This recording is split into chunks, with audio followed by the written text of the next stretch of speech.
अस्सलाम वालेकुम, मैं हूं हमाद सोहेल। आज एक बार फिर एक अहम मौजू के साथ आपकी खिदमत में हाजिर हूं। हाइब्रिड सीड, जो चीज़ जैसी दिखती है वैसी होती नहीं। जी हाँ, हाइब्रिड सीड के बेतहाशा फ़वाइद के साथ इसके साथ होने वाले नुकसानात भी हैं जो हमें नज़र नहीं आते। मैं आपको सबसे पहले ये बात बताना चाहूँगा, ये बात समझाना चाहूँगा कि हाइब्रिड सीड होता क्या है, ये कैसे काम करता है और इसके हमारे माशरे में बढ़ती हुई तलब क्यों बढ़ रही है। एक आम बीज अगर एक पौधा मुहैया करता है और उससे 2 फल होते हैं तो वही हाइब्रिड सीड यानी कि हाइब्रिड बीज एक ही पौधे में 2 से ज़ायद और अच्छे फल फराम करेगा। यानी कि किसान को अपनी उसी ज़मीन में ज़रूरत से ज़्यादा फल मिलेगा, यानी कि जो फल वो आम बीज से मिलता है हाइब्रिड बीज से उससे ज़्यादा फल मिलेगा। इतने ज़्यादा फ़वाइद होने के बावजूद हमें नुकसान क्या है, किसान को इस बीज से क्या नुकसान हो सकता है। तो ये बात आपको समझाने के लिए मुझे पहले आपको ये समझाना पड़ेगा कि फार्मिंग प्रोसेस होता क्या है, कि किसान की काश्तकारी के लिए किन चीज़ों को ज़रूरत पड़ती है और ये बीज का क्या अमल दखल है। तो काश्तकारी के लिए किसान जो पहले ज़माने में या आज तक भी जो कुछ किसानों की काश्तकारी इसी तरह करते थे कि पहले फसल लगाते थे, जब फसल उग जाती थी उसके फल से बीज बचा कर रख लेते थे, अगले साल दोबारा उस बीज को इस्तेमाल करते थे।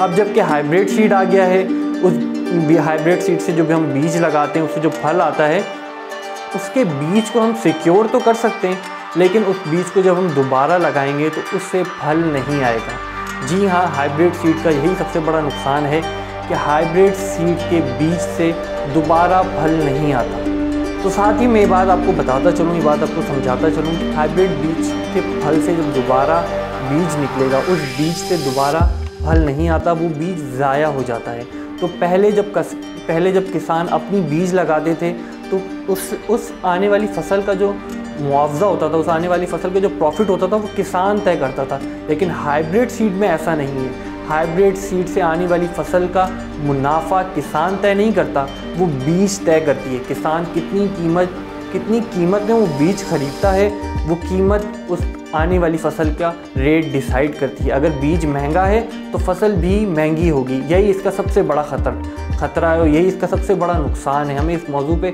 बहुत गौर व फिक्र की ज़रूरत है कि हमारे किसानों को असली बीज से महरूम करा जा रहा है। उनको एक ऐसा बीज देके कि और लालच देके कि इस हाइब्रिड बीज लगाएंगे तो ज़रूरत से ज़्यादा फल आएगा, लेकिन इसके होने वाले नुकसानात की तरफ हमारे माशरे का ध्यान नहीं है। और ज़्यादातर वजह इसकी यही है कि हम शहरी आबादी में रहने वाले लोग गांव देहात से बहुत दूर रहते हैं। हमें पता नहीं होता कि गांव में क्या हो रहा है या जहां फसलें लगती हैं वहां से हमारा कनेक्शन राब्ता बहुत कमज़ोर होता है। आपको इस मौजू की तरफ ले जा सकूं कि आप गौर व फिक्र करें इस मौजू पे कि इससे कहीं ऐसे खदशात तो आने वाले वक्त में पैदा नहीं हो जाएंगे कि जिन सेंटर से किसान बीज लेता है वो सेंटर्स किसानों पे किसी किस्म की शराइत लागू कर दें या कोई बाहर मुल्क से इंटरनेशनली किसी किस्म की शराइत लागू हो जाएँ बीज के ऊपर, और जबकि किसानों के पास असल बीज नहीं होगा और एक आर्टिफिशियल बीज यानी कि कह लें कि एक आर्टिफिशियल बीज से जब फसलें उगेंगी तो उससे क्या ख़तरात हो सकते हैं। फिर वो उस आर्टिफिशियल बीज पे शराइत लगा दी जाएँ कि किसान या वो मुल्क उन शराइतों को मानेगा